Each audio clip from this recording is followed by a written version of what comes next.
Salut les crinqués. Nos personnages préférés œuvrent dans des univers distincts. Certains œuvrent en parallèle dans le même univers. Parfois, ils se rencontrent. C'est l'épisode 201. Il est question de crossover. Marc de Paperman Gagnon, Joël Imaginatrix Rivard, Éric Red de Gamer Bourgoin et Sylvain des Animator Bureau. C'est le podcast des crinqués.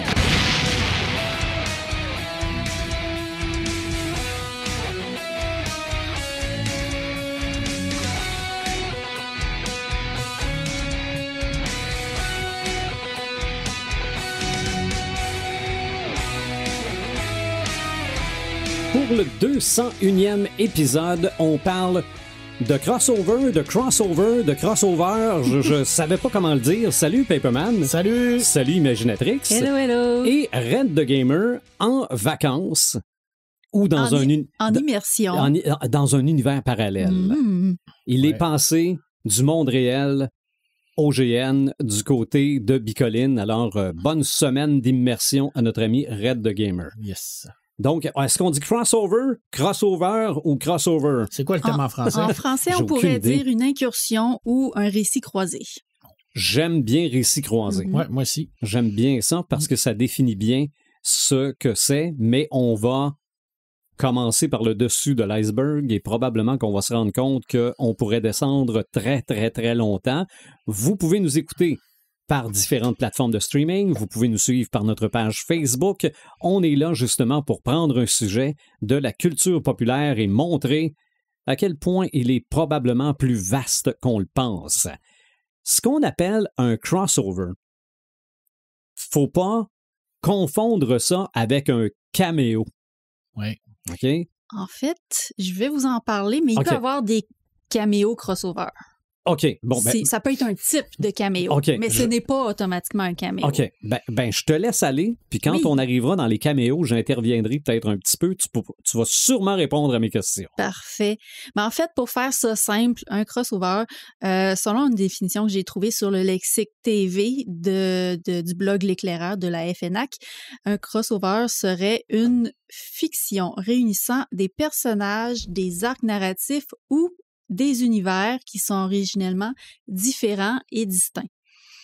Puis, ce que j'aime de cette définition-là par rapport aux autres, c'est que c'est pas uniquement des personnages qu'on peut mélanger ensemble. La plupart du temps, c'est ça qu'on voit, Mhm. mais ça peut aussi être des arcs narratifs ou des univers Oui. qu'on va venir smasher ensemble. OK. Fait que c'est ce que j'aime de cette définition-là. Puis, pourquoi les gens adorent ça? En fait, c'est parce que ça permet au public de voir le personnage préféré interagir ensemble. C'est vraiment, à la base, c'est une idée un peu de fanservice. Ben oui. C'est un truc que les fans vont apprécier parce qu'ils vont soit se l'être imaginé ou avoir attendu ça avec Ben, On a eu, il n'y a pas si longtemps, notre épisode sur les les fanfictions. fanfictions. Probablement qu'il y a beaucoup de crossover là-dedans. Là. Exactement. Mais en fait, un crossover, ça peut être fait de façon officielle, Ouais. comme on le fait avec le MCU, avec Marvel, avec DC. Mais ça peut aussi beaucoup être du côté des fanfictions. Fait que les gens peuvent décider de mélanger des univers qu'ils aiment pour faire une nouvelle histoire avec ça. Mhm. Fait que puis c'est un truc qui est non officiel. On a parlé des fanfictions justement dans notre épisode sur le sujet. Tu sais, c'est un truc qu'il n'y a pas vraiment de droit d'auteur par rapport à ça, mais Ouais. les gens le font juste de façon non commerciale, de façon pour le plaisir. Puis, ça date de quand même très longtemps, plus longtemps qu'on pense. C'est pas apparu avec le MCU, c'est pas apparu avec les comics dans les années 70-80. Les auteurs, depuis toujours, pensent à mélanger les personnages qu'ils aiment ensemble dans une même histoire. Par exemple, il y avait Paul Féval fils qui avait écrit D'Artagnan contre Cyrano de Bergerac.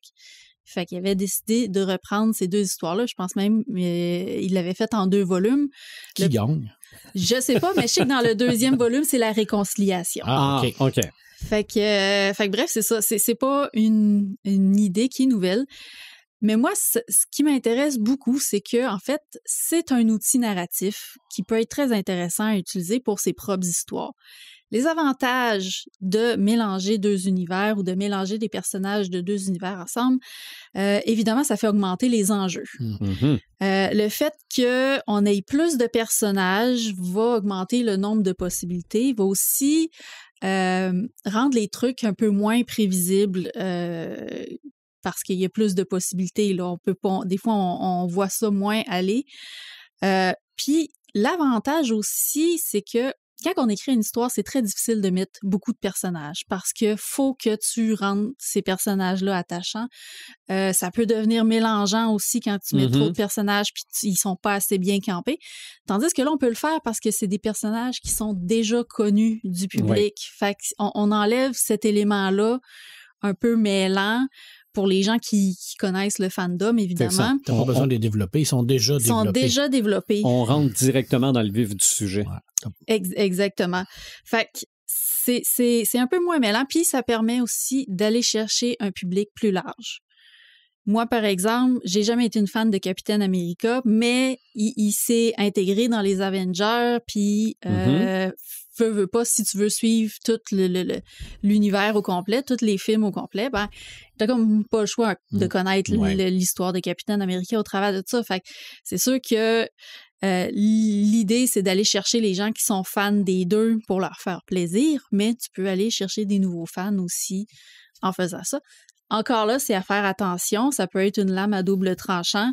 Si, exemple, une franchise décide de faire un crossover avec un autre produit de cet éditeur-là ou de ce créateur-là, juste pour mousser un peu sa popularité, ça peut comme passer de travers.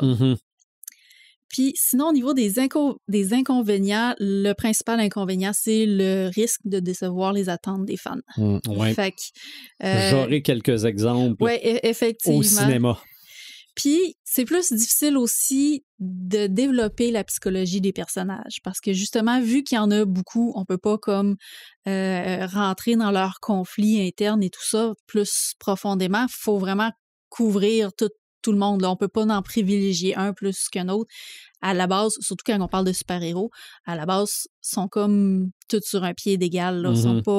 C'est pas la série de un tel qui reçoit les autres. Là. On les mélange tous ensemble. Ouais. Puis sinon, comment on peut s'essayer à faire un crossover, que ce soit avec des histoires pour lesquelles les droits nous appartiennent ou que ce soit des fanfictions? Ça prend à la base une très bonne planification. Fait qu'il faut connaître les personnages puis les univers qu'on veut mélanger ensemble. Il faut vraiment bien les connaître en détail. Puis il faut trouver une raison valable de les croiser. Tu peux pas juste dire OK, on met ces deux-là ensemble sans aucune raison. Ça prend un voyage dans le temps, un voyage un multivers. Entre les univers, exactement. Ça prend une raison pour les mettre ensemble. Souvent, ça peut être un but commun, ça peut être une quête commune qui va faire en sorte que ça va venir les rejoindre. Puis, il faut rester fidèle au personnage. Parce que si on reconnaît pas le personnage, ben on y croira pas. On va juste comme pas embarquer dedans. Puis, on a un choix. On peut soit le faire sans avertir, sans rien dire, surprendre le public, puis juste leur garrocher ça comme un easter egg, puis voir qu'est-ce que ça va donner. Ou on peut le faire anticiper. On peut le faire venir, ce crossover-là, le faire anticiper aux gens. Ça peut être soit par le biais de bande-annonce ou par des scènes post-génériques, comme le MCU est très habitué de nous servir. Puis, il y a un auteur québécois qui fait ça souvent, nous faire anticiper des crossovers ou ce qu'on appelle un caméo crossover. Patrick Sénécal, puis Stephen King aussi, c'est un adepte de ça, de ce type de caméo-là. C'est qu'ils font revenir des personnages de leur premier livre dans les autres livres plus tard qu'ils vont écrire. Puis, Patrick Sénécal, lui, ce qui est intéressant, c'est qu'il va teaser ses fans avec ça. Fait que Patrick Sénécal, il y a eu comme sa première période d'écriture où est-ce qu'il a comme écrit ses classiques là, que tous les fans connaissent et ont lu. Ensuite de ça, il y a eu Malphas, qui a comme testé quelque chose de nouveau, mais qui a laissé les fans un peu mitigés. C'est pas tout le monde qui aimait ça. Puis, il est revenu avec qu'est-ce qu'il savait le faire de mieux, qu'est-ce qu'il écrivait au début, mais en continuant d'expérimenter des nouvelles choses. Puis, il a intégré ses anciens personnages. On parle de Michel Beaulieu, la Reine Rouge, qui est revenue dans son livre sur le cirque, là, je pense que c'était Fin. Puis c'est ça, il avait fait un teaser sur Internet, puis tout ce qu'il faisait, c'était d'écrire une scène où est-ce que Michel était là, mais sans la nommer. Ouais. Puis les gens qui savaient que c'était elle. Fait qu'il attendait encore plus que le livre sorte pour pouvoir le lire puis pour pouvoir découvrir comment que est arrivé dans cette histoire. C'est un personnage qui a été quand même développé au fil des gens, parce que c'est 51, 50 ou des hommes. C'est après ça. On l'a vu dans Abyss. Alice. Là, j'ai le film Alice dans ma tête. Elle était dans Fin, puis je crois qu'il l'a remis dans un autre puis elle a eu sa propre série télé aussi. C'est ça. Fait que c'est un personnage qui est majeur dans son... C'est un peu comme l'homme en noir dans Stephen King. C'est un personnage qui surfe dans toutes les histoires puis qui laisse un peu sa trace. Et comme tu dis, des fois, c'est rien qu'un petit teaser, rien qu'un petit indice, mais tu te dis « Ah, elle est là! » C'est comme « Ah, yes, elle est là! » Puis c'est les fans qui, justement, ont lu tout ce qui était précédent, qui le découvrent. Fait que ça fait un petit quelque chose pour eux, là. Ça fait un petit truc plaisant de l'avoir découvert, justement. Oui, ben moi, la question que je me posais concernant les caméos, c'est la télésérie Batman.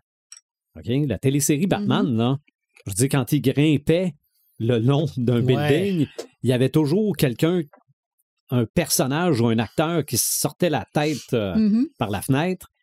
Est-ce que, si c'est un personnage, ça devient un crossover? Ben oui, si c'est un personnage qui est pas récurrent dans la série Batman. Ben, je sais qu'il y a eu, je sais pas c'est dans qui est allé dans quelle série, mais il y a eu Batman et Robin et le Frelon Vert. Ça, il y a eu parce qu'il y avait une série, Green Hornet, en même temps, qui était d'ailleurs, je pense, la première apparition américaine de Bruce Lee. Oui. Donc, on a fait un espèce d'épisode combiné. Mais dans le cadre de quelle série, je ne sais pas. Donc, ça, c'est un crossover. Oui. C'est ça. Mais le fait de voir apparaître... Tu vois Gilligan qui sort d'une fenêtre. C'est ça. C'est plus un caméo. Ouais. OK. C'est en fait un caméo crossover, c'est un type de caméo. OK. Qui unit les univers. C'est ça. Okay. Mais c'est pas nécessairement un crossover en tant que tel parce que justement, c'est très bref. Mais ce n'est pas nécessairement un caméo aussi parce qu'un caméo, ça peut être n'importe quel type d'apparition. Ça peut être Stanley. Exactement. C'est pas nécessairement aussi des personnages. Ça peut être aussi des objets. Des objets ou une époque ou quelque chose qui est arrivé, une période temporelle ou une bataille, par exemple. Le plus bel exemple que je peux te donner là-dedans, c'est le monologue dans Blade Runner à la fin qui énumère toutes les batailles qu'il a faites. J'ai vu les portes de Tannhäuser et tout ça. Puis dans le film Soldat, où ce qu'on voit le pedigree du soldat et où on voit toutes les batailles que le gars dans Blade Runner a dit, il est là. Lui, il a participé à ces batailles-là. Fait que là, tu te dis, est-ce que c'est dans le même univers? Ça, c'est un crossover d'univers. Oui. C'est pas, tu le sais pas, mais il laisse des petites traces, puis tu te dis, ça se passe dans le même univers. Ceux qui savent les reconnaissent. Exactement. Okay. C'est très subtil. Un signe de Weyland Yutani, par exemple, dans un film qui apparaît sur une sacoche. Là, tu te dis, c'est-tu dans le même univers? Des fois, c'est peut-être bien qu'un trip de réalisateur. Tu sais, de dire, moi, Oui, parce qu'on voit ça aussi souvent, c'est plus des easter eggs. Oui, ça peut être ça aussi. Tu sais, les numéros qui reviennent dans certains films. C'est dur à se dire, c'est-tu un clin d'œil ou c'est dans le même univers? On aime ça beaucoup, les auteurs, placer des trucs comme ça un peu partout, que ça soit n'importe quoi, puis que ce soit des choses que juste nous, on va savoir. Moi, je connais Michel Laframboise qui a écrit un Manvat, puis elle me racontait que tous les noms de personnages, c'était des noms de villes en Ontario. OK. Bon. Fait que tu le sais pas, tu t'en rends aucunement compte, mais quand tu le sais, puis c'est intéressant. Elle a fait ça, puis elle trouve ça drôle, puis moi, j'aime ça aussi, laisser des trucs comme ça, même s'il y a personne qui est au courant, c'est comme... On est comme ça. Ça doit te faire un petit vlog aussi quand quelqu'un le découvre. Oui. Puis tu dis, ça, t'avais... tu l'as vu! C'est ça. On laisse des pistes. Ouais. Parce que je me posais la question, je regardais Ready Player One, parce qu'il y a un paquet de monde qui se promène. C'est-tu des crossovers ou c'est des caméos? Tu vois le géant de fer, tu vois les Gundam. Ouais, mais là, on est dans un monde virtuel. Ouais, mais ça reste que c'est quand même tous des trucs d'univers divers. Tu sais, je veux dire, tu peux avoir la moto d'Akira. Ouais. Tu sais, je veux dire, c'est-tu des crossovers ou c'est des caméos? C'est comme tu dis, un univers. C'est ça. Ou c'est l'auteur qui s'est donné. C'est des easter eggs. C'est des easter eggs qui s'est fait plaisir. Ouais, mais en fait, c'est les joueurs qui ont décidé de prendre ça. Ouais. Il y a un contexte dans l'histoire qui fait en sorte que. Mais encore là, c'est ça aussi un crossover. C'est de mettre ça en contexte pour que ça fasse du sens à cette place-là. Mon crossover ultime ressemble pas mal à ça. Pas mal. Même que j'y avais pas pensé. C'est quoi ton crossover ultime? Je vous dis ça tantôt.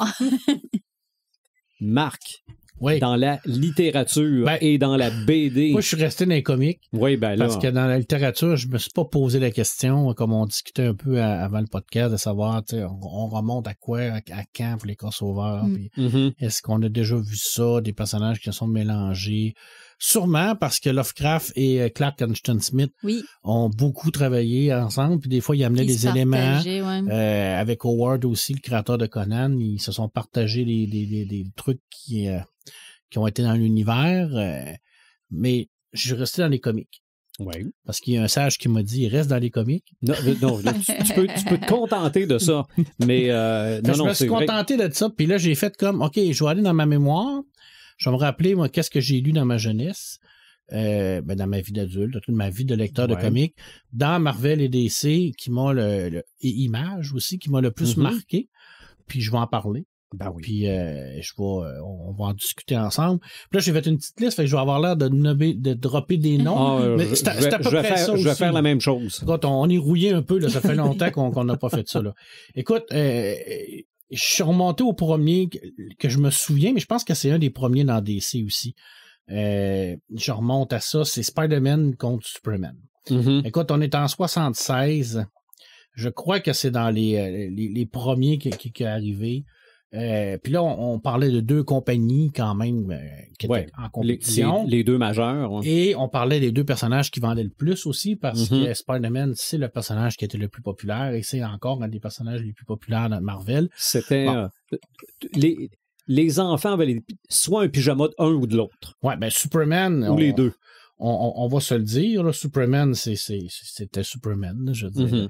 Puis on est arrivé avec ça. J'essaie de retrouver mes notes parce que là, je me suis gardé. OK. Honnêtement, ça date un peu quand même. Là, je veux dire, on est en 76. Ça se trouve encore aujourd'hui, surtout en numérique. Ouais. Parce que maintenant, tous les comics sont en numérique. Vous allez chez Marvel, vous pouvez payer un abonnement puis vous avez accès à tout ça. J'ai pas vérifié. Mais on a réédité cette année ça se peut, tous les Marvel DC en omnibus.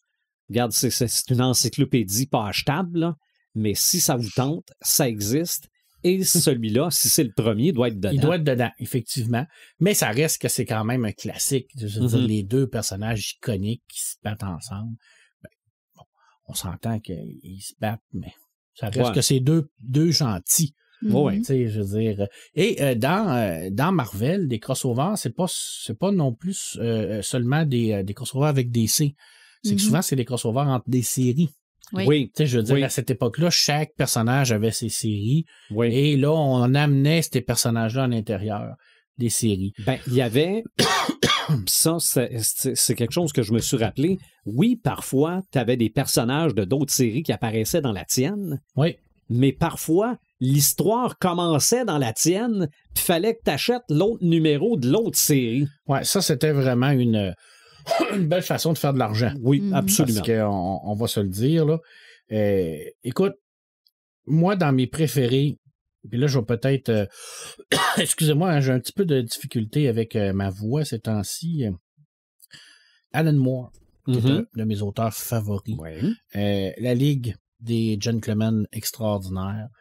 C'est pas réellement un crossover. Ben oui, je pense que oui. En tout cas, dans le fond, le concept, c'est de prendre tous des personnages d'un peu partout de la littérature classique et de les faire travailler ensemble. On a Mina Harker, on a Dr. Jekyll et Mr. Hyde, on a plein de personnages qui viennent se coller à Alan Catwoman, puis là, on a une belle histoire qui se développe avec ça. Chaque personnage a ses propres pouvoirs, ses propres capacités. Pour moi, c'est un crossover. Oui. Puis, j'ai toujours trouvé ça super intéressant parce que là, en plus de prendre des classiques des BD, on prenait des classiques aussi de la littérature.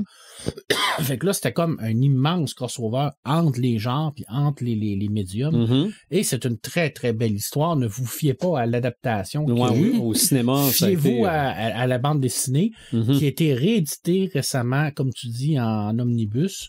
Une nouvelle traduction, très très beau volume, pas très dispendieux en plus, alors ça vaut vraiment la peine. Très très beau dessin aussi, alors moi j'avais beaucoup aimé cette histoire-là. Ça m'a vraiment marqué, honnêtement. Bon, je pourrais te parler des grands crossovers de l'univers Marvel, Secret War entre autres, où ce qu'il y a tous les personnages sont amenés pour faire cette guerre-là. C'est là d'ailleurs que Spider-Man va avoir son fameux costume noir, symbiote. Son symbiote qui va devenir Venom. Ça a quand même été majeur dans l'univers de Marvel. Chez DC, on a eu le Crisis of Infinity Earth. C'était pas réellement un crossover. C'était un reboot qu'on appelle. Il y en a eu quelques-uns. Mais lui, ça a été le premier gros reboot. Fait que dans le fond, ils sont arrivés à un moment donné où ils ne savaient plus quoi faire avec les personnages. Fait que là, ils ont décidé de tous les réunir ensemble puis de warper tout le monde. C'est ça. On détruit la ligne temporelle puis on recommence. Fait que là, ils ont ragagé des nouveaux scénaristes puis on est reparti sur une nouvelle ligne temporelle. C'est une façon de rebooter ton univers, mais ça a quand même été une grande histoire. Honnêtement, ça a été sublime. Un des plus beaux crossovers chez Marvel, c'est Infinity Gauntlet. Je veux dire, qui a été adapté au cinéma avec en mélangeant Civil War et Infinity Gauntlet, tout ça, ils ont tout mis un melting pot.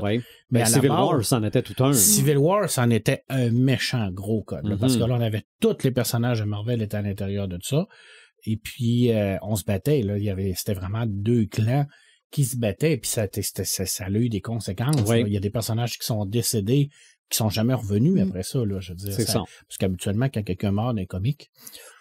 c'est temporaire. Ils reviennent souvent. C'est ça. Mais l'image culte, c'est Punisher qui tient Spider-Man. Oui, ça a été assez marquant. Il était un peu magané. Et c'est une des images les plus marquantes dans BD quand tu lis ça puis Wolverine qui perd son adamantium, là. On est dans des images marquantes, mais c'est vrai que Punisher, quand il ramène Spider-Man, surtout quand on connaît l'histoire de ces deux-là.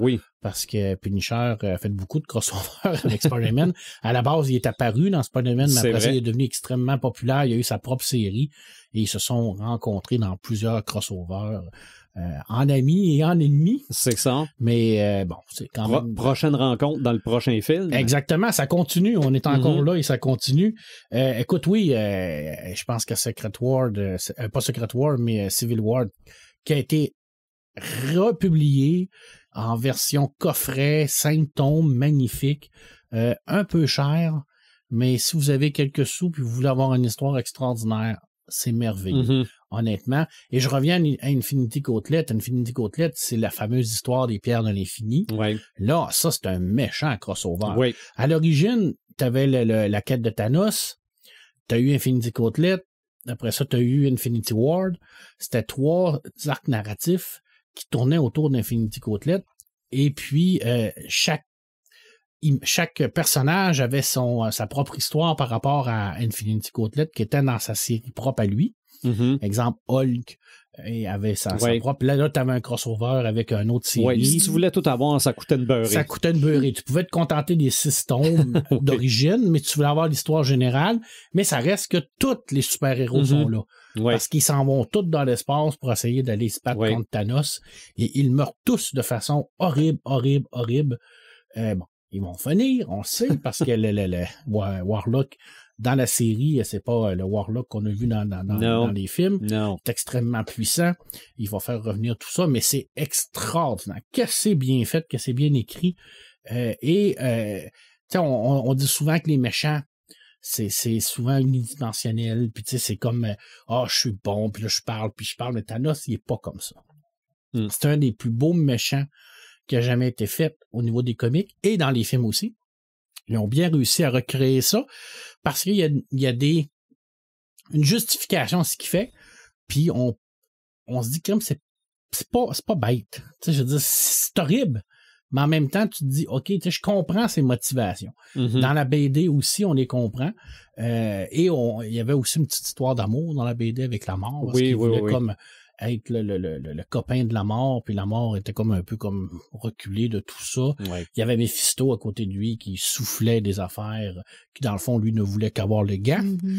Dieu merci, il l'a pas eu, parce que peux-tu te jurer que si ça avait été ça, on serait encore, l'univers aurait été complètement foutu. Ouais. Puis là, en plus d'avoir tous les super-héros majeurs, les X-Men, les Avengers, nomme-les toutes, là. Il y avait toutes aussi les entités cosmiques. Éternité était là, Galactus, c'était épouvantable comment il y avait des gens là-dedans, comment c'était épique. C'est une des plus belles lectures que j'ai faites de ma vie au niveau de la BD, là. Puis avant, c'était pas trouvable. Puis là, tu te dis, ça valait une fortune, les petits volumes, tout ça, mais maintenant, c'est tout, comme tu dis, republié. Ah oui, puis même à ça, moi, Infinity Gauntlet, je l'ai. Ah oui, moi aussi, j'ai les 6 tomes. Ah, moi, je pense que c'est... ils l'ont refait en paperback. C'est ça, puis si je l'ai lu, c'est de ta faute. Oui? Oui. Ben, ça vaut la peine, honnêtement, ça vaut la peine. C'est Age of Ultron aussi, que c'est toi qui me l'as fait lire. Je ne l'ai pas, mais je l'ai lu. C'est bon, ça, Age of Ultron. Honnêtement, là, c'est un beau crossover aussi. Oui. Où ce qu'on a... Là, on a vraiment... Je pense qu'Age of Ultron est un peu précurseur. Tu sais, dans son écriture par rapport à ce qui arrive avec l'intelligence artificielle et tout ça. Ouais. On l'a vu dans les films. On se mentira pas que ça fait longtemps que les écrivains et les écrivaines de science-fiction nous disent « Je vois pas avec ça ». Mais bon, bref, on les écoute jamais. Puis, il y a des films Terminator, tout ça, qui nous expliquent tout ça. Mais, tu sais, dans Age of Ultron, t'avais ce personnage-là qui va interagir avec un paquet d'autres personnages aussi. Puis, aussi, qu'il y a une motivation. Puis, tu sais, t'arrives à saisir le pourquoi il fait ça. T'es pas pour ce qu'il fait, mais tu te dis, OK, dans sa logique froide des calculateurs d'intelligence artificielle de machines, tu te dis, il est peut-être plus humain que pas mal d'humains, là. Puis c'est ça qui était peurant. Tu comprends que c'est ça qui vient comme bousculer le lecteur et la lectrice, c'est de te dire que tabarnache, c'est une machine, mais il est plus brillant que la majorité des gens qui nous dirigent. Tu fais comme, parce que c'est bien écrit. Voilà. Tu sais, c'est... Écoute, en 78, petite anecdote, Superman contre Mohamed Ali. Oui. On se rappelle tous de la fameuse couverture où ce que Mohamed Ali donne ce fameux coup de poing à Superman et le met KO. Il met du KO, me semble. Je ne sais pas, mais je pense que Mohamed Ali gagne pareil. Ouais, c'est un tournoi intergalactique de boxe. Premièrement, le représentant terrien, c'est Mohamed Ali. Honnêtement, je me souviens pas comment il arrive à se battre contre Superman, qui doit être le représentant de quelque chose. Aucune idée. Mais bon, écoute, c'est Neil Adams, c'est le légendaire Neil Adams qui a fait ça. C'est du bonbon. C'est le genre de crossover qu'on voulait voir. D'ailleurs, il y a eu beaucoup de personnages réels qui ont fait des crossovers. Tu sais, Charles Barkley s'est déjà battu contre Godzilla, là. OK. Dans un crossover, là. On s'entend-tu que là, on est dans le ridicule un peu, là? Mais ça arrivait qu'il y avait des gens qui venaient s'intégrer. Scooby-Doo était très bon là-dedans. Oui. Ça s'en vient. Maintenant, je vais te parler de mon crossover favori de tous les temps. À mon avis, c'est pas rien que moi, là. Je veux dire, c'est considéré comme dans les meilleurs crossovers, Batman contre Predator. OK. Batman contre Predator, c'est Superman contre Predator aussi, parce que là, il y a DC, ils ont comme fait plusieurs séries, mais celle-là, c'était iconique. Parce qu'il y en a eu 2 grosses icônes de cet univers-là. Il y a eu Predator et Alien, puis Batman se sont battus contre les 2. Et ça a amené une nouvelle dimension au personnage de Batman. Surtout dans Batman contre l'Alien. Parce que on avait l'habitude de voir un Batman sûr de lui. Tout le temps comme j'ai un plan pour tout. J'ai ça, j'ai ici, j'ai ça. T'es papa que j'ai un patent anti-requin. Mais je peux te dire que dans le crossover de Batman contre Alien, là, tous ces petits plans à la noix, là, il se les fait rentrer très profondément dans ce que je pense. Là. Hein? Il n'y a pas de spray anti-alien sur lui. Là. Ouais. Qui compte Predator aussi. Fait que ça l'amène vraiment dans des recoins de sa personnalité où il est comme bousculé. Il est plus sûr de lui. Il perd son aura d'invulnérabilité et le Predator, il titonne une méchante raclée. Ouais. C'est bon. Ça finit qu'il va quand même gagner parce que c'est Batman puis il gagne tout le temps. C'est ça. Puis Predator perd tout le temps. Predator perd tout le temps, même si c'est les plus grands chasseurs de l'univers. Mais quand ça ils finissent toujours par tomber. Ils finissent tout le temps par tomber. Mais ça reste que c'était 4 volumes. On est en 91. Le Predator arrive à Gotham City. Il arrive là. Il se rend bien compte à un moment donné, Batman se rend bien compte à un moment donné que toutes ces morts-là, c'est pas fait par les hommes de main du Pingouin ou du Joker, là, il se passe de quoi. Puis il part enquêter. C'est le meilleur enquêteur au monde. Et il découvre le grand Predator. Et là, c'est le sommet entre les deux. Là. Tu sais, je veux dire, c'est la chasse. C'est le chasseur, tu sais, c'est le chevalier noir qui connaît toute la ville, tous les trucs. Le prédateur qui est invisible, pas invisible, mais tu sais, caméléon, qui connaît aussi tous les trucs de chasse. Puis là, c'est comme manant à manant. Tu sais, c'est comme les deux plus grands chasseurs de l'univers qui se rencontrent, puis qui se courent après dans la ville pendant 4 tombes, puis qui se rentrent dedans. Puis c'est que du bonbon. Je vous le conseille fortement et c'est disponible maintenant. Ça a été avec Urban Comics. Ils sont tout en train de refaire ça. Quelle merveilleuse BD qui nous a démontré que Batman, il y a des limites. Ça reste que c'est un humain puis il y a beaucoup de limites. Oui. Ce qu'on voit pas nécessairement dans ses BD parce qu'on essaie de le garder tout le temps comme imperturbable puis tout ça, mais là-dedans, il en mange des sincères puis à un moment donné, il sait plus quoi faire. OK. Parce qu'il se dit, Colin, je suis dépassé par ça. Je dis, comment je vais faire pour arriver à combattre ça? Puis, il va trouver une façon, mais c'est parce que c'est Batman. Ben oui. Voilà. Alors, écoute, il y en a eu après ça 2 autres, beaucoup moins bons. Predator 2, Predator 3, comme une vengeance. Là. C'est comme Jaws 2 puis Jaws 3. Le requin est venu se venger. Là. Le Predator est venu se manger. Et Batman contre Alien, c'est en 97. Écoute, il part en Amérique du Sud parce qu'il sa compagnie là-bas, il y a une compagnie de Wayne Enterprise il y a un géologue qui a disparu, fait qu'il va enquêter. Et il va vraiment arriver devant cette infestation d'aliens-là. Écoute, la différence avec les autres BD, c'est que tu peux pas raisonner avec un alien. Tu sais, je veux dire, même avec le Predator, t'as quand même une interaction. Tu sais, t'as un code d'honneur. Tu sais, je veux dire, le Predator, il voit que t'es un grand guerrier, tu tueras pas dans le dos, là, puis il va se la péter, puis il va enlever ses armes, puis il vient de battre un homme. Tu sais, il va avoir du challenge, l'alien, mais sans sac, là. Ouais. On s'entend dessus que lui, là, c'est la survie, là. Là, il est dans la jungle, il est tout seul, il se bat contre des patentes à gosses qu'il comprend pas, qui sont agiles, intelligentes, mortelles. C'est bon. C'est du bonbon. Lui, par contre, je l'ai pas vu rééditer.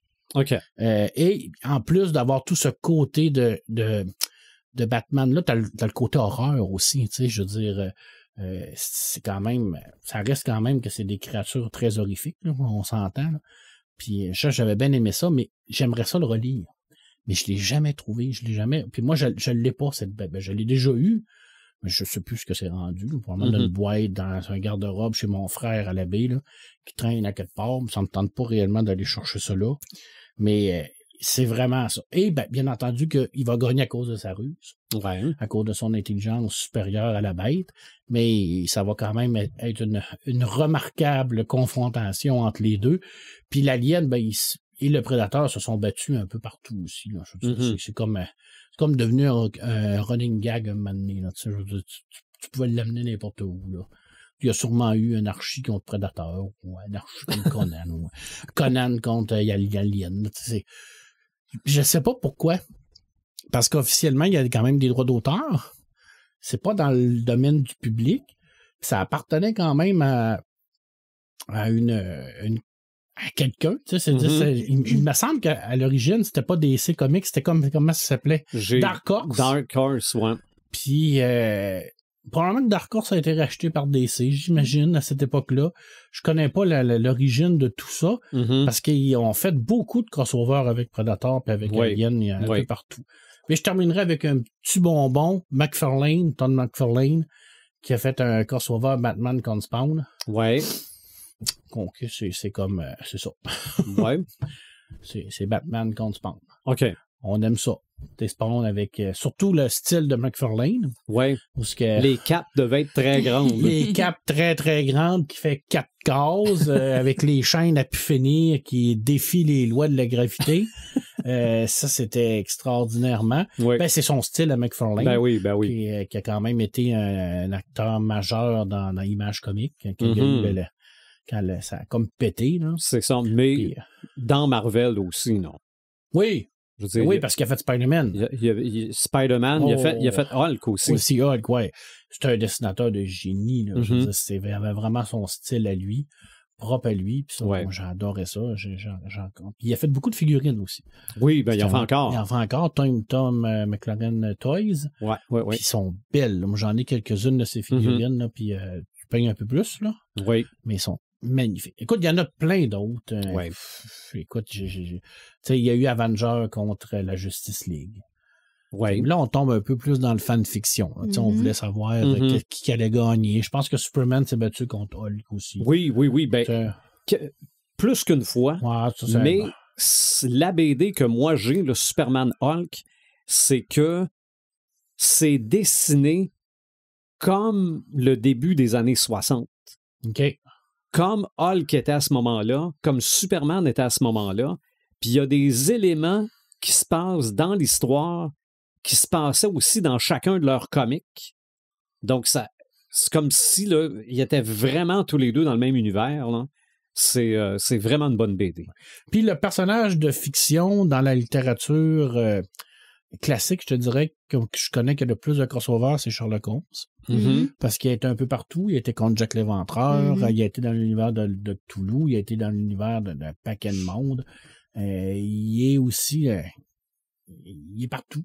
Ouais. Parce qu'il est dans les droits publics, lui. On peut faire ce qu'on veut avec. Mais c'est surtout que il y a c'est un peu un diamant, tu sais, Sherlock Holmes. C'est que tu peux l'amener n'importe où. Il est tellement plaisant à intégrer. Et puis, comme Joël l'a dit tout à l'heure, t'as pas à te casser la tête à développer son histoire. Il est déjà tout. C'est ça. Il est tellement populaire, il est tellement connu que tout ce que tu as à faire, c'est de le prendre puis de l'amener là, puis tu te dis, moi, écrire une BD sur Sherlock Holmes contre Jack l'Éventreur.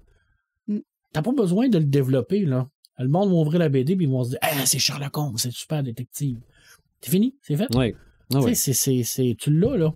C'est parfait, là. Je veux dire, ça t'enlève ça, mais en même temps, faut que ça opère parce que c'est un personnage classique. T'as intérêt à pas le mopper parce qu'il y a des gens qui vont peut-être t'attendre dans un coin de rue, comme on dit, avec un bâton, là.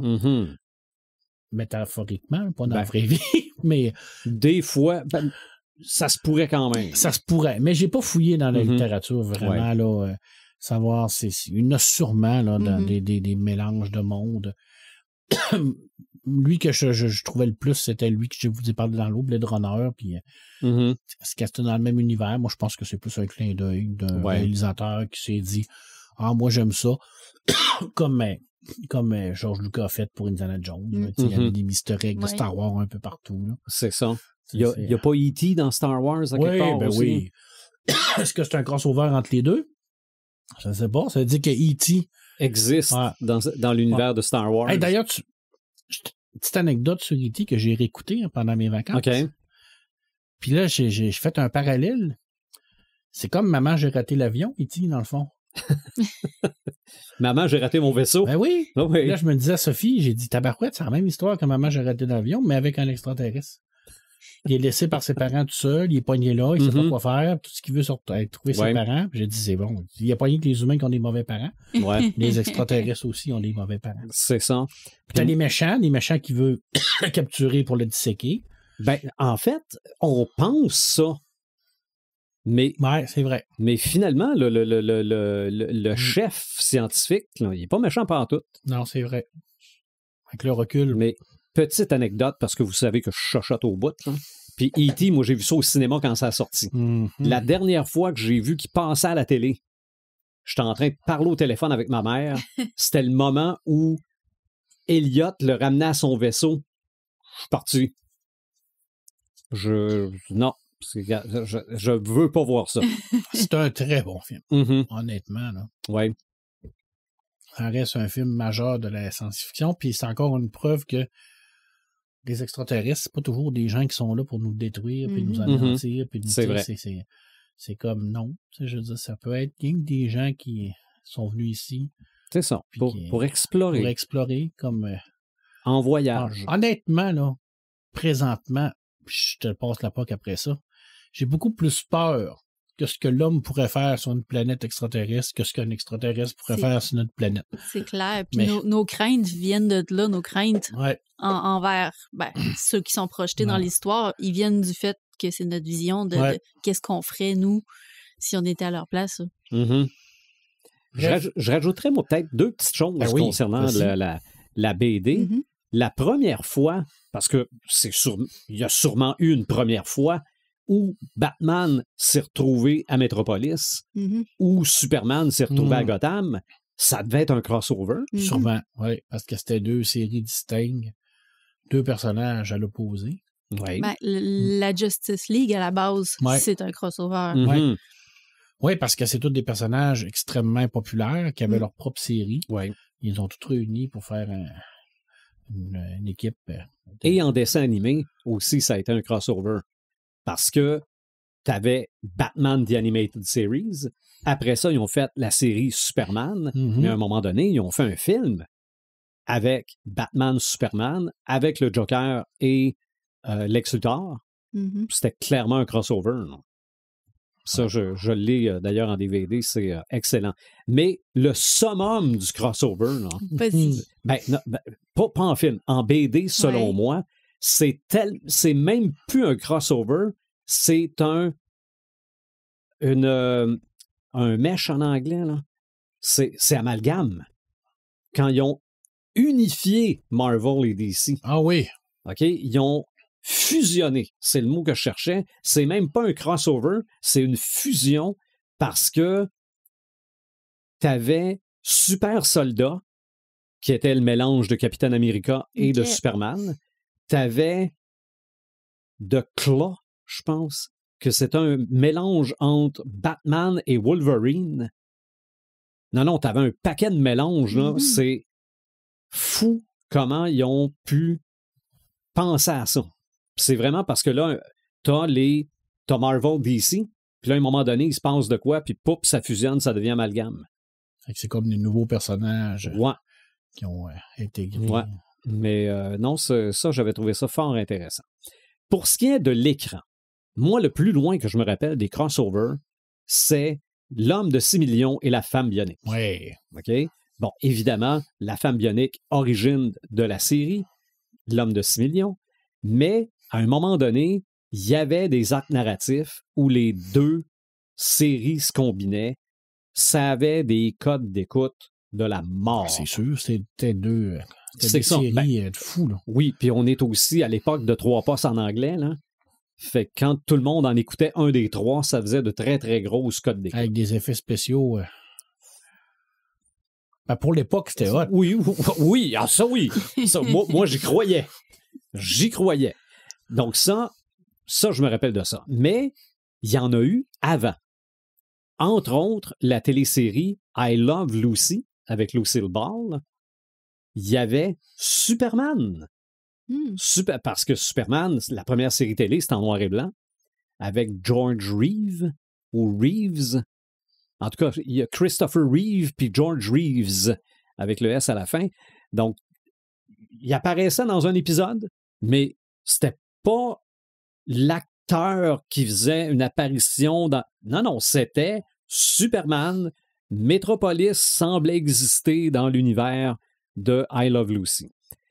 Ça, c'est en 1957. Ouais, quand même, hein? En 1948, il y a eu un film appelé Abbott and Costello Meet Frankenstein. OK? Mais c'était vraiment avec les monstres Universal. Oui. T'avais Bela Lugosi qui reprenait son rôle de Dracula. C'était la Hammer. C'était avant la Hammer. Avant la Hammer, Oui. OK. T'avais Lon Chaney Jr. qui faisait le loup-garou et un autre acteur qui faisait Frankenstein, le monstre de Frankenstein, parce que, mon Dieu, c'était Boris Karloff. Boris Karloff qui le faisait.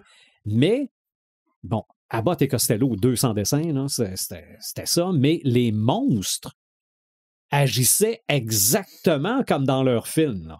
Donc, ça fait quand même un certain clash. Je me rappelle vaguement d'avoir vu ce film-là. Là. Je vous dis, c'est un film en noir et blanc de 1948. Ben, c'est un crossover. Mm-hmm. Oui, absolument.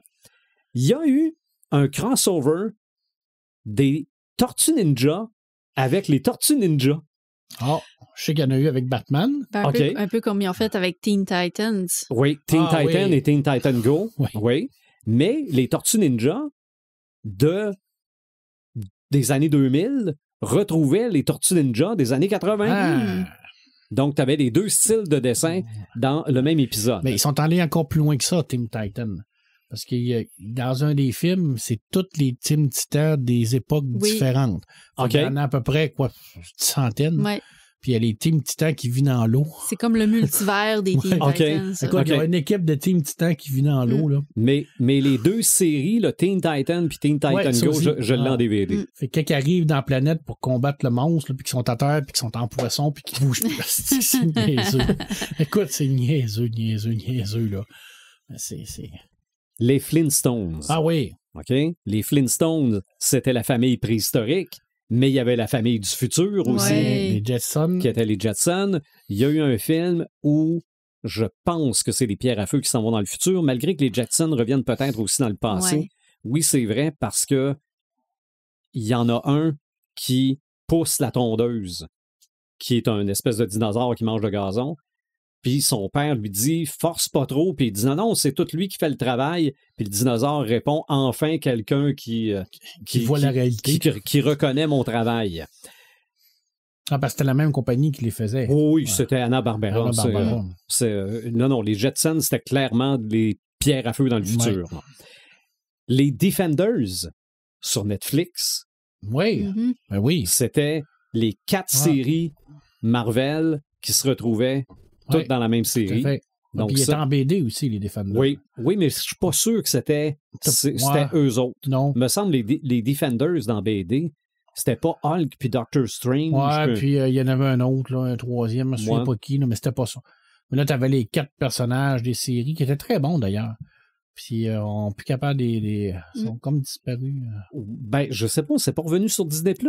Ils sont revenus, il me semble qu'ils ont été comme... OK, en tout cas, les Daredevil doivent être là. Ben, les nouveaux, je sais pas si les anciens sont là. Ouais, OK. J'ai pas vérifié. Bon, tu parlais d'Alien, tu parlais de Prédateur. Ouais, oui. Il y a eu au moins un film. 2 c'est films. Pas 2? 2 films. Alien, Prédateur. 2 films, millions de comics, des romans. Nomme-en.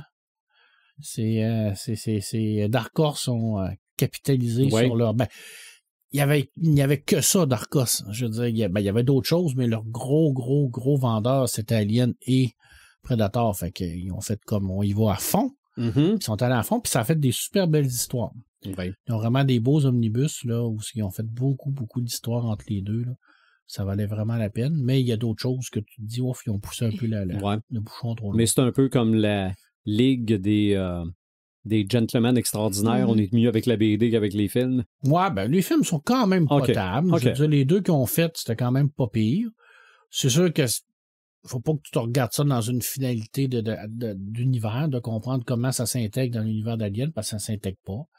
Mais tu sais, le premier, là, avec Lance Henriksen, puis la pyramide, tout ça, il y avait quelque chose de quand même intéressant. Puis le deuxième, c'est comme une suite directe. C'est du bon divertissement bonbon.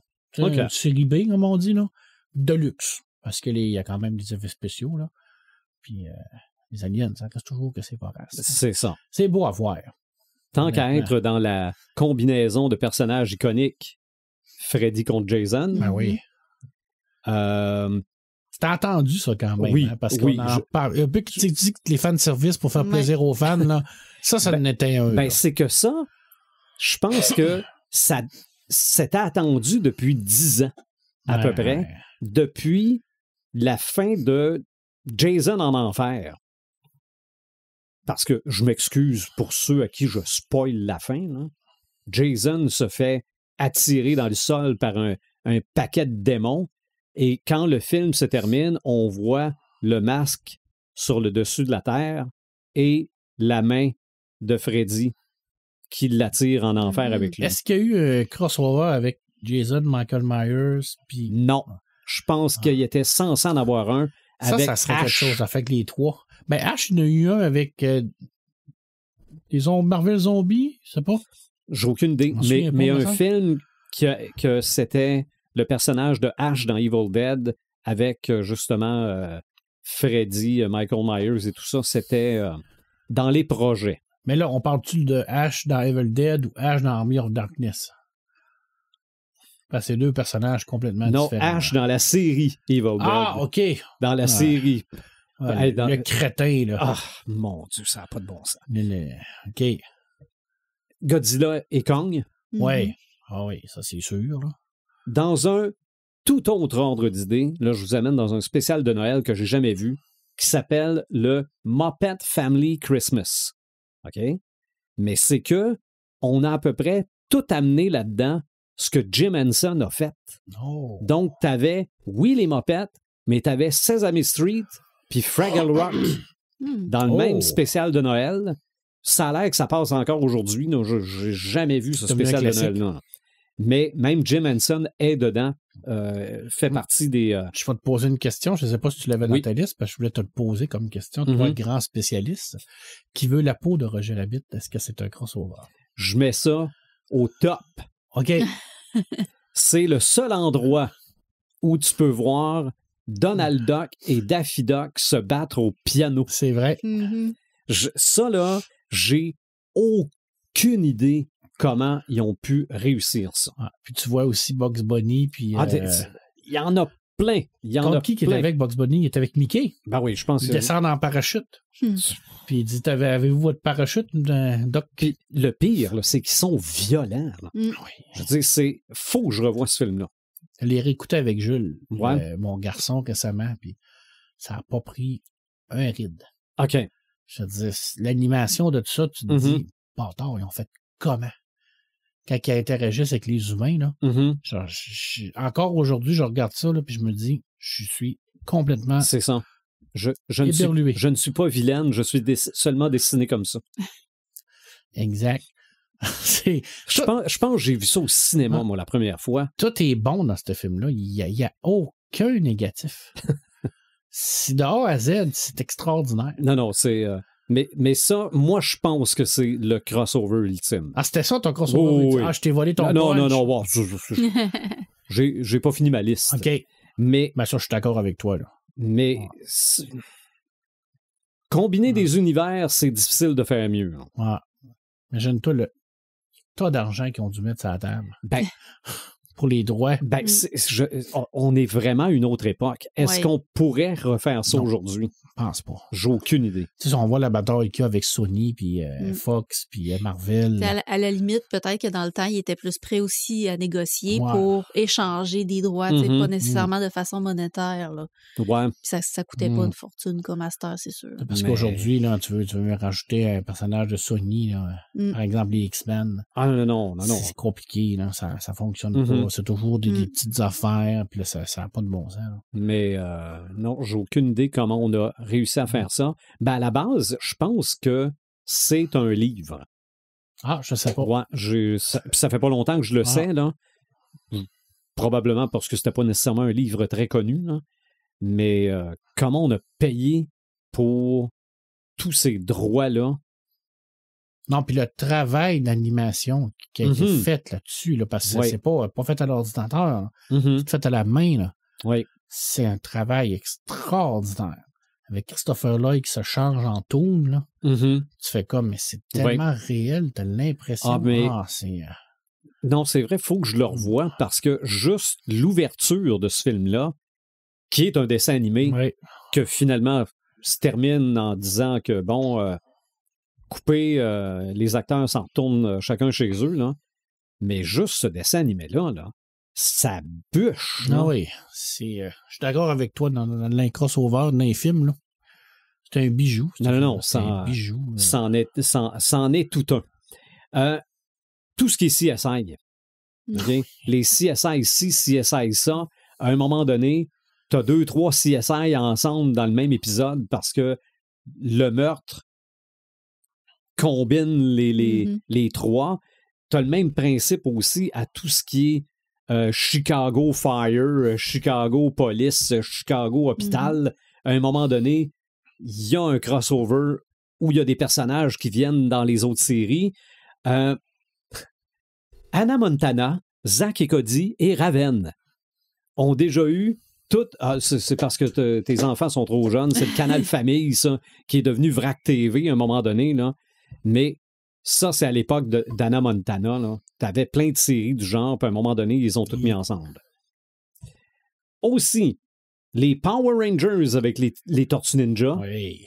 Parce qu'il y a eu une série télé, Tortues Ninja. En BD aussi. Ah oui? OK. Il me semble que oui aussi.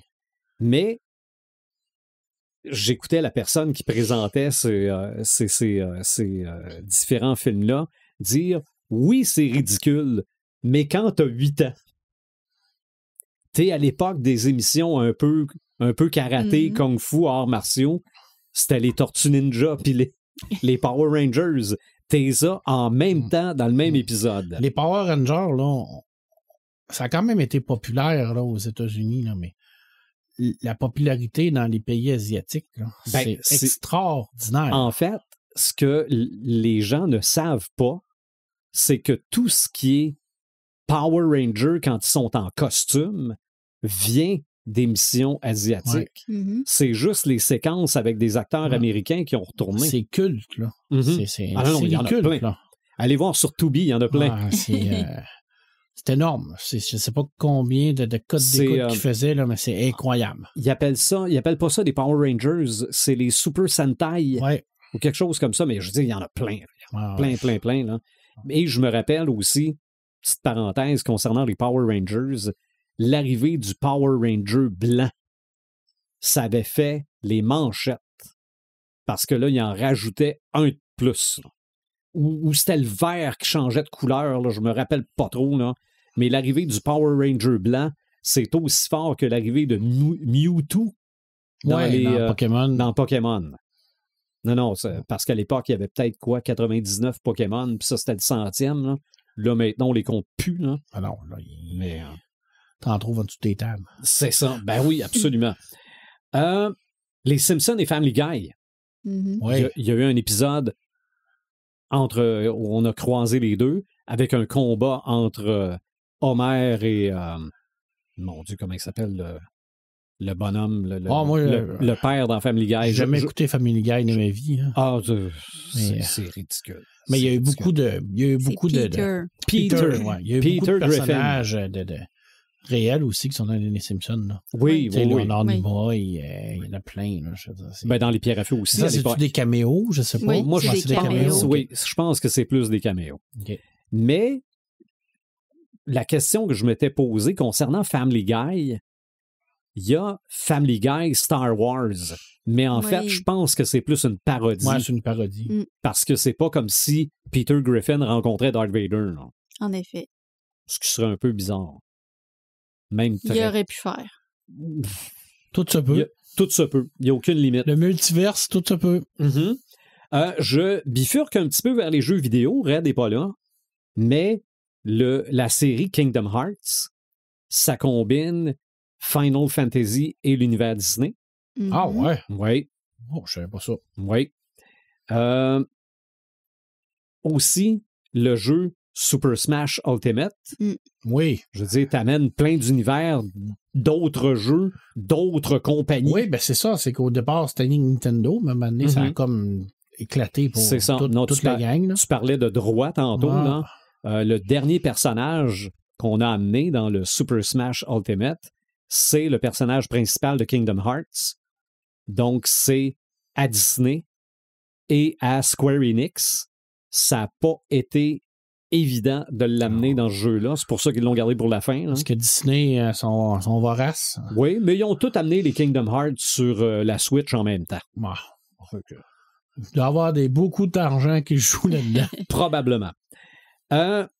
Le dernier film de Spider-Man. Ouais, quel beau crossover. On combine les trois en série de films dans le même film. C'était beau, honnêtement. Ça peut faire partie du fanservice aussi. Là.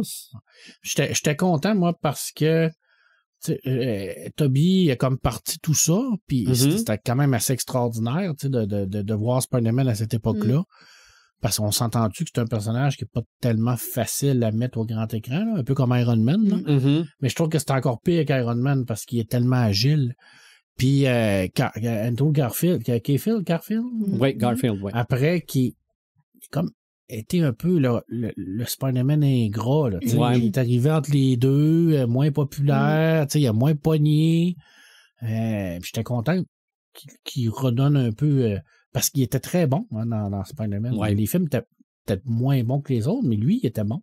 Il amenait une nouvelle dynamique, plus jeune, plus adolescent.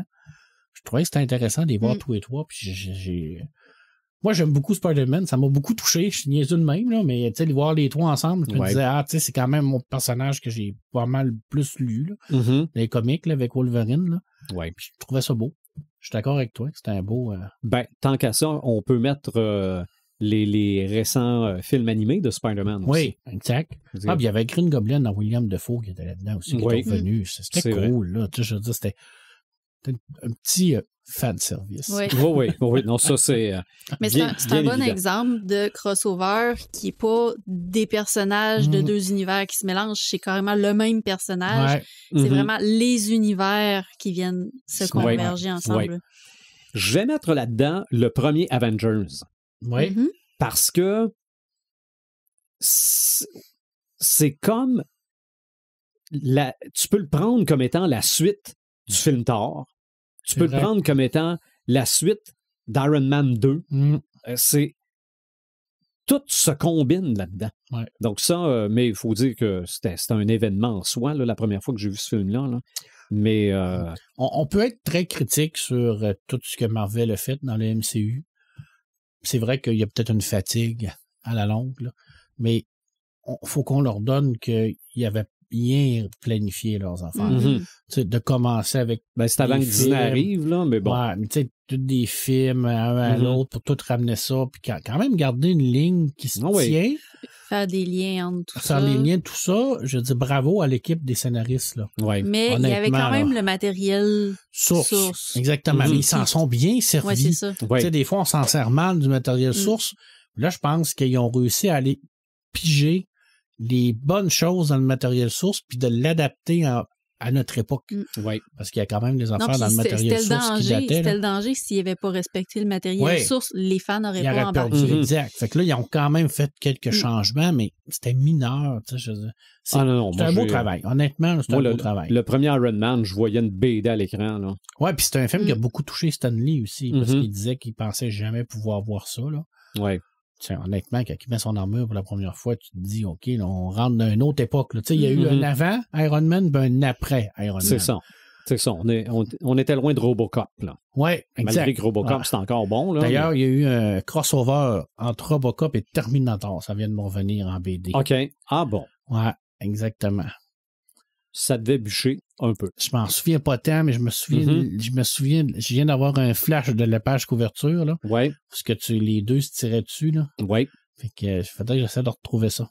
Mais je me souviens qu'il y avait Robocop comme Terminator. Probablement te rappeler un souvenir pas si lointain, parce que tu t'es retapé la série au complet, un crossover entre X-Files et Cop. Et Cop, oui, et Millennium aussi. Et Millennium aussi? Ah oui. OK. Oui. Oh, ça, je savais pas. Oui, avec Cop, c'était l'épisode spécial de Cop, c'était quelque chose. C'était extraordinaire. Mais lui, Millennium, c'est parce que le personnage de Millennium, qui était Frank Miller, est venu faire 2 épisodes d'X-Files. OK. Parce qu'il y a vraiment comme il y a eu meurtre et tout ça, puis ça se mélange entre les deux. Mm-hmm. Parce que c'était 2 séries de Chris Carter, 2 séries qui cartonnaient beaucoup. Bien que quand Millennium est arrivé, X-Files commençait là on commençait à sentir la fin un peu, là. OK. Parce qu'il y a un changement d'acteurs aussi, tout ça, mais c'est des épisodes qui sont iconiques, là. Cops, comme les personnages comme le crossover de Millennium. Millennium qui était une très belle série aussi. Ouais. C'était dur, Millennium. Mm-hmm. C'est parce qu'il rentrait dans la tête des meurtriers, fait que il y avait à vivre tout ce qu'eux autres vivaient. Hein. Puis il y a eu aussi les 3 gorlots là, qui ont fait une série après ça. Là, comment ils s'appelaient là, les 3 spécialistes d'informatique dans X-Files. Je m'en souviens plus. Là, peut-être je l'ai réécouté, mais bon, j'ai une perte de mémoire. Mais eux autres, après ça, ils ont eu une série à eux autres. Là. C'était pas tant bon. Il y avait une série Hercule, il y avait une série Xena. Oui. Les deux, parfois, passaient de un à l'autre, ou des fois, c'était un épisode conjoint. C'était pas Just Well Done, ça? À l'époque? Peut-être. J'ai aucune idée, mais je sais que c'était très, très populaire. C'était quiche à mort. Ah, c'est sûr. Je m'en souviens, là. Oui. Avec Kevin Sorbo. Oui. Mais j'en écoute encore des fois des épisodes. C'était presque du Bleu Nuit sans sexe. Exactement, effectivement. Mais oui, il y a eu des crossovers entre les deux. Mais ça a eu des codes d'écoute de fou, là. Oui. Un peu incompréhensible, mais bon. C'était peut-être pour l'image plus que pour l'histoire. Ouais, parce que... C'était du beau monde. C'était du beau monde. Mais tu sais, c'était une histoire épique aussi. Ouais. Hercule, c'était épique quand même. Il y avait quand même les dieux qui se mélangeaient là-dedans, puis Mais c'est vrai que ça date. Mm-hmm. T'as mentionné Scooby-Doo. Oui. J'en ai 2 qui me viennent en tête. Le premier, Scooby-Doo Batman. Oui, classique. OK. Que j'ai probablement encore à quelque part en DVD ici. Et l'anecdote, c'est que Chérie aimait bien Scooby-Doo.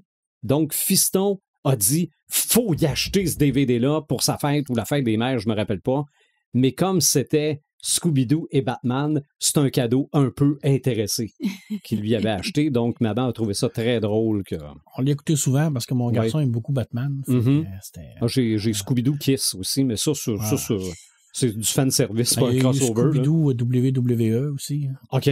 La lutte. Mais il y a eu Scooby-Doo Supernatural. Ah, ça... Puis je pense que c'est un épisode de Supernatural. Ah ouais? Ouais. Où il se retrouve, pour aucune espèce d'idée de raison, dans l'univers de Scooby-Doo. Mais en dessin animé ou en vrai? Non, il se retrouve, les 2 gars, les 2 frères, est-ce que c'est 2 frères? Se retrouvent oui, c'est 2 frères. En version dessin animé dans Scooby-Doo. Il faut que j'écoute ça. Comment ils l'ont expliqué? J'ai aucune idée. Et je sais qu'il y avait aussi des crossovers entre Grey's Anatomy et Private Practice. Oui, parce que c'était un personnage qui est parti de la série principale pour faire Private Practice. OK. Puis après ça, les deux, on s'en joué ensemble. Là. Puis il y a eu une autre série après ça, Chicago quelque chose. Parce que là encore, c'est un personnage qui est parti pour se faire une autre série. Okay. Il y avait des crossovers entre les 3. Il y a des spin-offs qui redeviennent exactement. des C'est des spin-offs. Après ça, là, ils amènent un personnage de Grey's Anatomy parce qu'ils ont besoin d'un médecin. Fait que là, ils s'en vont là. Alors là, ils ont besoin d'un gynécologue parce qu'elle était gynécologue, la madame. Fait qu'ils la ramènent dans Grey's Anatomy. C'est ça. Donc interchangeable. Donc, en fait, c'est déjà établi avant le crossover que c'est le même univers. Oui, c'est le même univers. Puis ils s'amusent. Mais ça reste que c'est quand même des crossovers. Au Québec, on avait 4,5 et l'auberge du chien noir. Oui, c'est vrai. Ouais. Puis c'est pas la seule série. Tantôt, je me disais, c'est sûr qu'au Québec, on en a. C'est pas la seule série qui l'a faite, mais oui, 4,5 l'avait faite dans le chien noir. Aux États-Unis, parce que ça, on pourra en faire un épisode sur les spin-offs, probablement aussi. Là. Oh oui, ça oui. Mais c'était quoi? C'était Dallas. Oui. Puis en anglais, c'est Knots Landing. Je me rappelle pas du nom en français.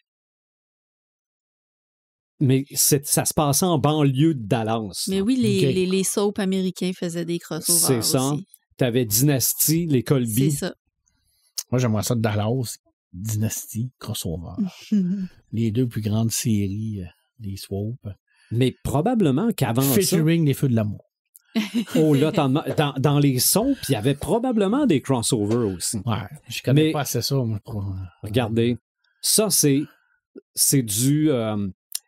c'est de la fanfiction officielle. Ouais. Mais il n'y a rien qui nous empêche, nous, dans notre tête, de se faire les crossovers qu'on veut. Probablement, de toute façon, quand on était enfant, avec nos figurines, qu'est-ce qu'on faisait?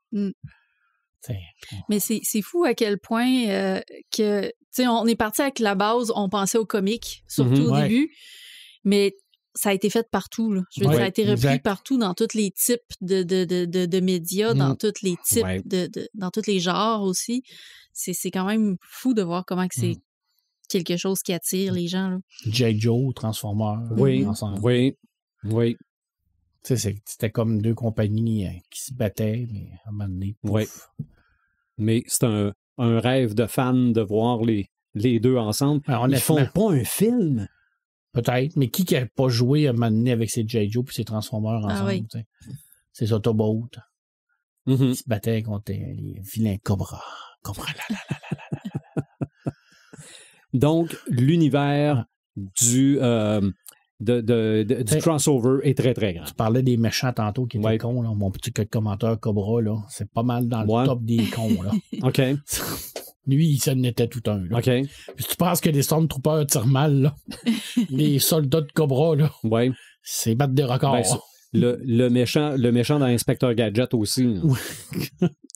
Qu'on voit jamais. Oui, Dr. Mad. On voit son chat, par exemple. Puis sa main. Sa main, puis son auto qui se transforme en bateau, puis qui se transforme. Ah, que c'était beau. Ça. Moi, je voulais en avoir un comme ça. Là.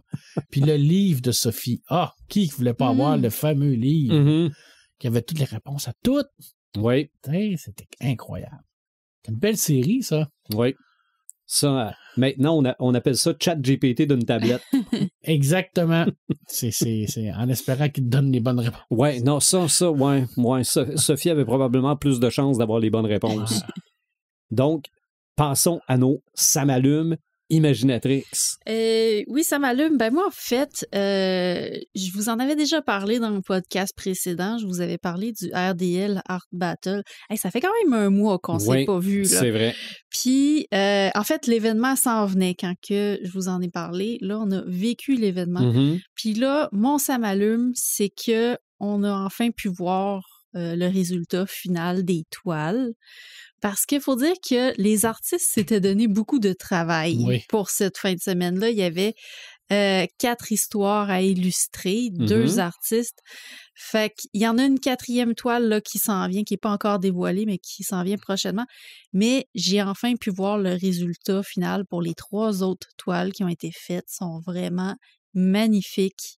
Puis je lève sérieux mon chapeau aux artistes qui ont travaillé là-dessus puis qui ont su vraiment...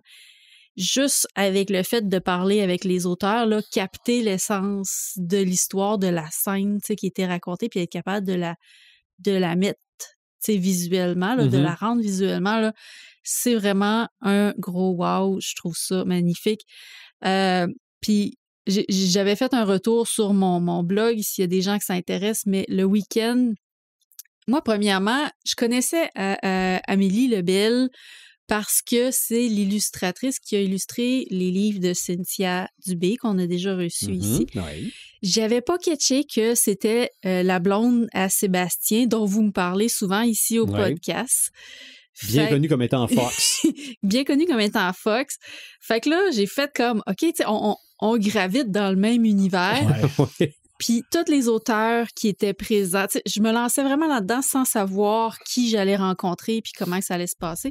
Mais tous les auteurs et autrices qui ont participé, ce n'étaient que des auteurs et autrices d'imaginaire, de fantastique, fantasy, science-fiction. Fait que, veux pas, ça a super connecté entre tout le monde. On était toutes comme sur la même longueur d'onde. On a eu des super de beaux échanges. Ça a vraiment été comme une expérience, tu sais, quand tu pars avec pas d'attente en plus, là, puis tu tombes sur tout ce beau monde-là, là, j'ai vraiment passé un beau week-end en leur compagnie. Mais là, c'est ça. Le projet s'est poursuivi tout l'été. Les artistes ont pris le temps de terminer les toiles, de les vernir. Puis il va y avoir un vernissage. Ça va être à la fin du mois d'août. Je ne sais pas encore si ça va être le 30 ou le 1er septembre, dans la fin de semaine là, de la fête du travail, certainement. Puis, présentement, si vous voulez aller voir les toiles, j'ai partagé celle qui a été inspirée de mon histoire, qui était...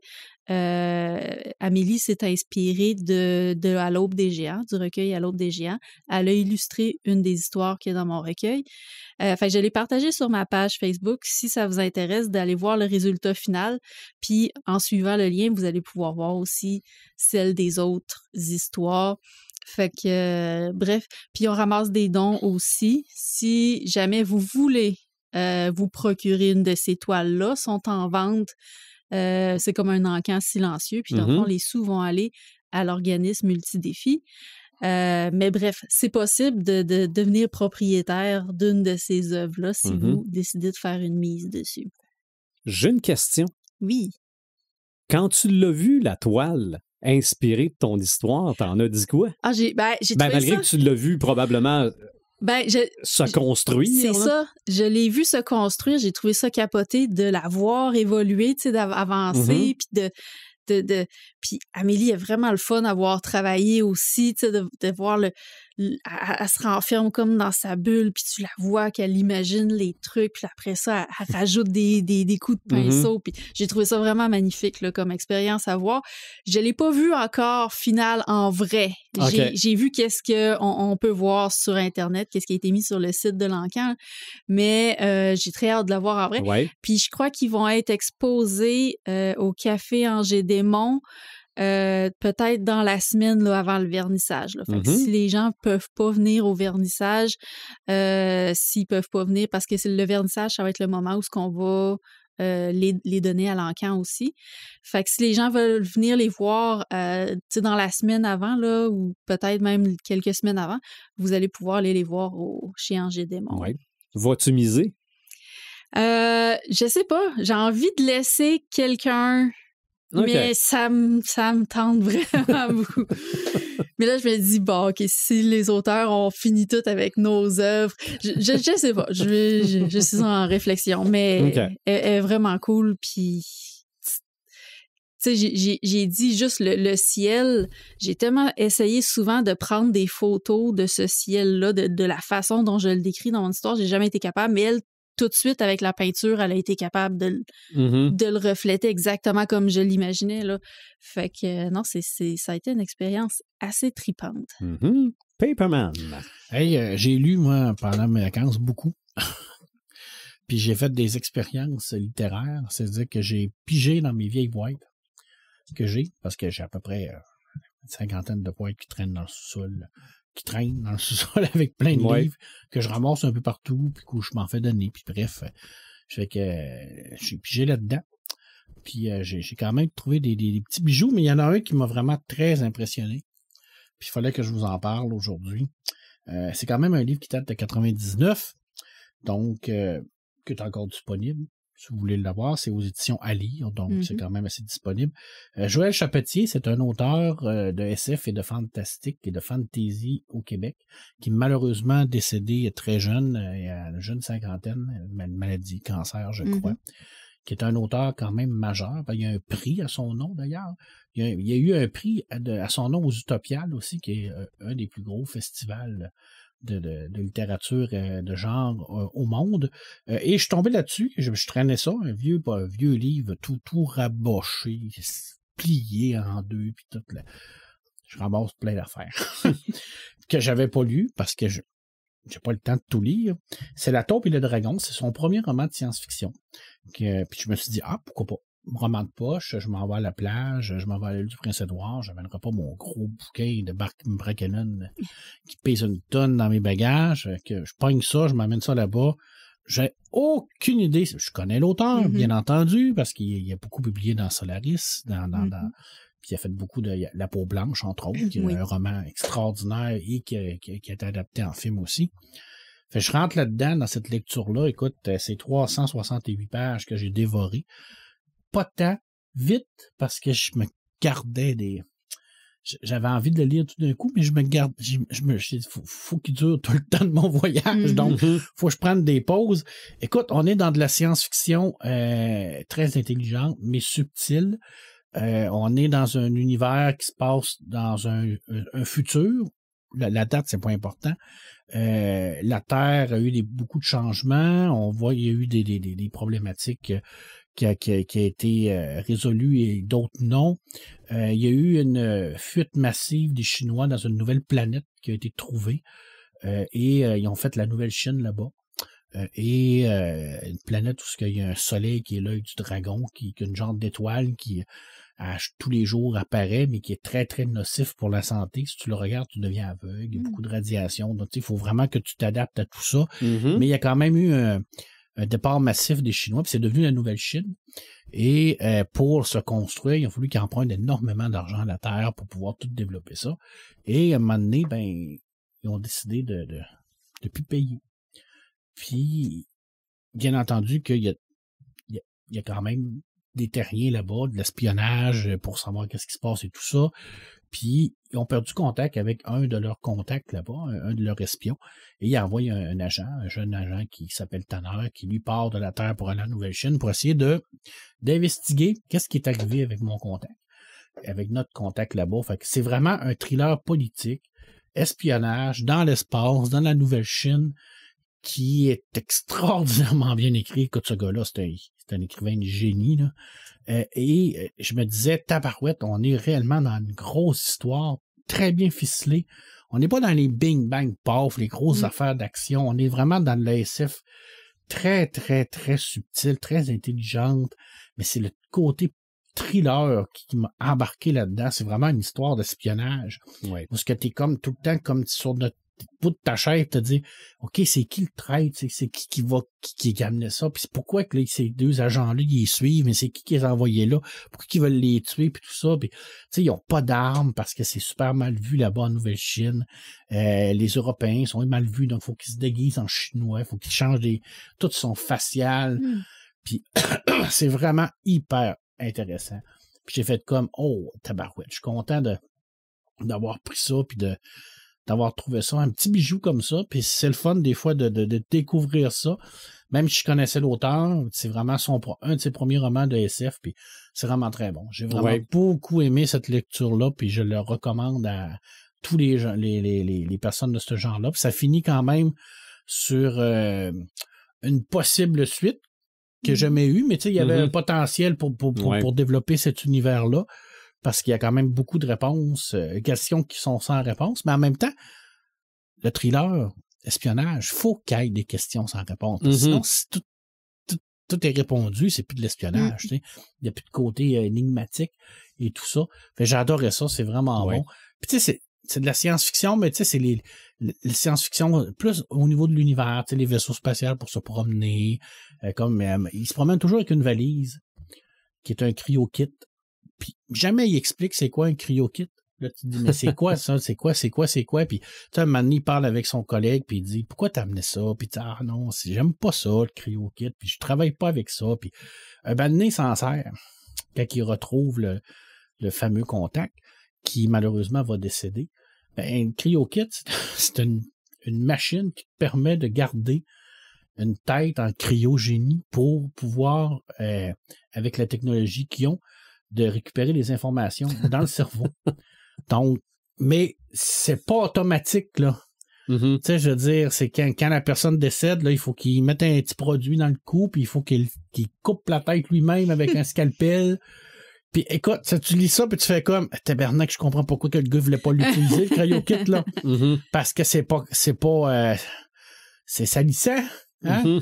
Couper les veines, puis les affaires, puis là, il décrit tout ça, puis là, les produits, puis là, il faut tout le temps qu'elle soit à moins 10 degrés, puis là, tout le long, là, il traîne ça, parce que là, il faut qu'elle ramène, parce que c'est sa mission, puis là, il est pogné dans des patentes. On là, met ça dans un bocal, comme dans Futurama. Ouais. Exactement, puis là, il est là, je suis rendu à 2 degrés, ben là, ça marche pas, faut que je trouve un congélateur, puis là, tu te dis, tabarouette. Puis là, c'est j'ai tellement aimé ça.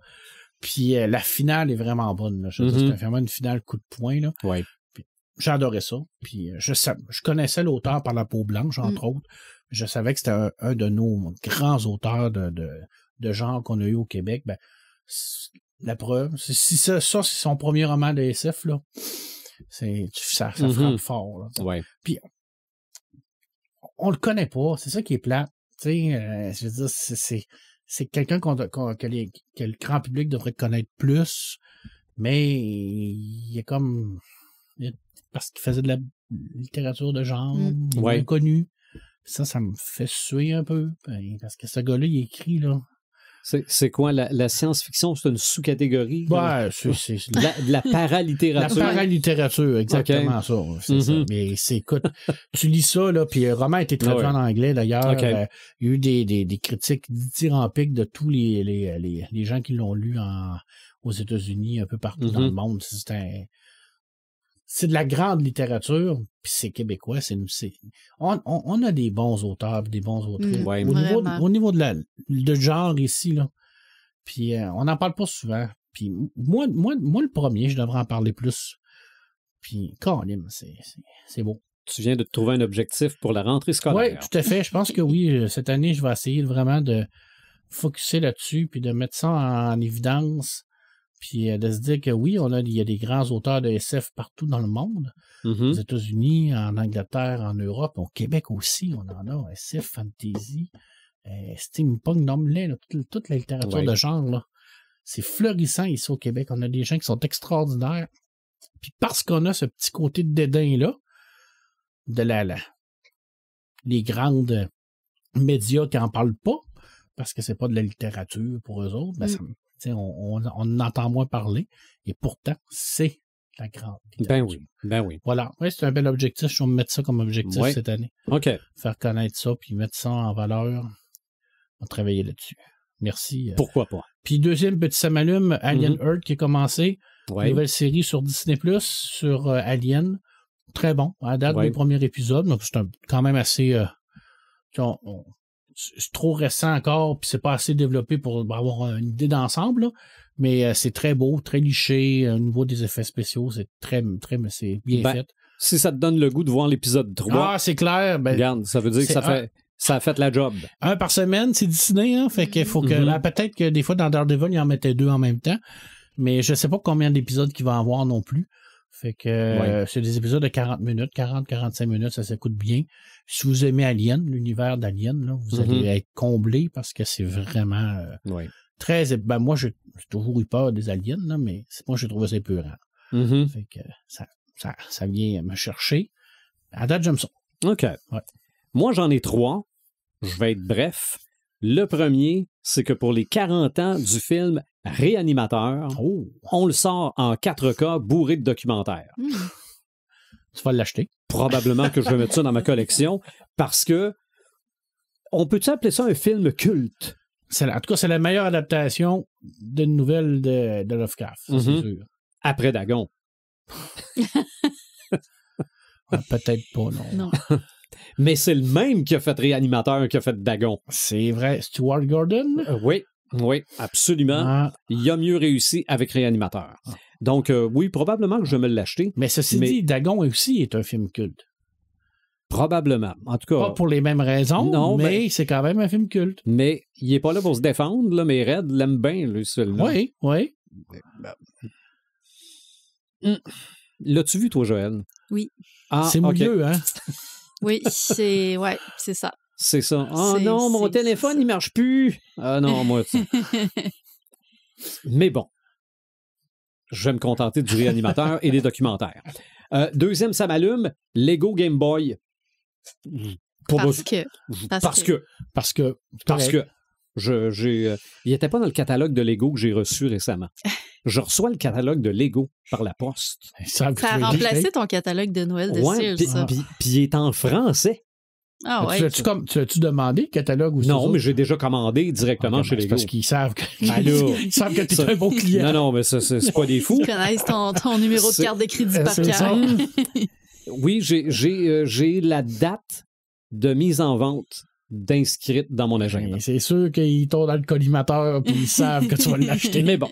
Et Troisième, la bande-annonce de la saison 2 de One Piece sur Netflix, la version live-action.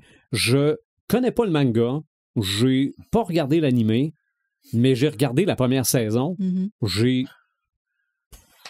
C'est du bonbon. C'est du bonheur, ça. Non, oui, absolument. Ça a été signé, je pense, pour une 3e saison. Il me semble. Mais ça, oui, mais ça m'inquiète toujours un peu. Ouais. Quand on annonce les suites avant la sortie de la saison. Mais bon, c'est sûr que c'est à grand déploiement. Donc, si tu veux pas perdre l'intérêt, faut pas que tu dises à la fin de la saison 2 que dans 3 ans, il va y avoir la saison 3. Donc, le tournage serait sur le point de commencer de la saison 3, mais la saison 2 sort début 2026, je pense. Quelqu'un qui sourit pas en écoutant cette série-là, il est mort en dedans. Là. Non, moi, c'est comme... Je veux dire, quand on lui montre la voile sur son bateau à la fin du dernier épisode de la saison 1, je suis tellement content pour lui. Ah oui, c'est tellement attachant, ce gars-là. C'est ça. Mais on ne touche pas à ses amis. Non, c'est vrai. Il est loyal. Vous irez voir la bande-annonce qui est disponible sur toutes les plateformes YouTube et compagnie. On ne fera pas de prédiction pour le prochain épisode. On se doute que Red va être là. On se doute que Imaginatrix ne sera pas là. On va peut-être attendre pour nos histoires autour du feu, pour avoir nos 4. Oui. Fait qu'on se trouvera un autre sujet. Puis on sort des vacances d'été. Fait que c'est normal. C'est ça. Là, on a été un bout sans faire, mais c'est normal. On était tout un parti Yipaya chacun. C'est ça. L'été, c'est fait pour jouer. Comme disait Passe-Partout. De toute façon, les auditeurs ont en masse d'épisodes à rattraper. Oui, absolument. Exact. Je pense que les auditeurs aussi étaient en vacances. Absolument. Si ça vous tente, repartez de l'épisode 1. Ou avancez à l'épisode 8. Ben, écoutez l'épisode 1 puis le dernier épisode, vous allez voir le progrès.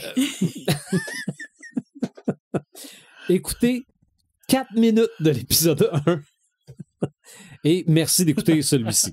Donc, on se retrouve à l'épisode 202. Suivez-nous sur notre page Facebook, sur nos plateformes de streaming. Écrivez-nous vos commentaires. On est toujours prêts à les prendre. Vos suggestions, parce que des fois, on a besoin d'un petit coup de pouce pour l'inspiration. Après 202, là, c'est moins évident de trouver des sujets. Là.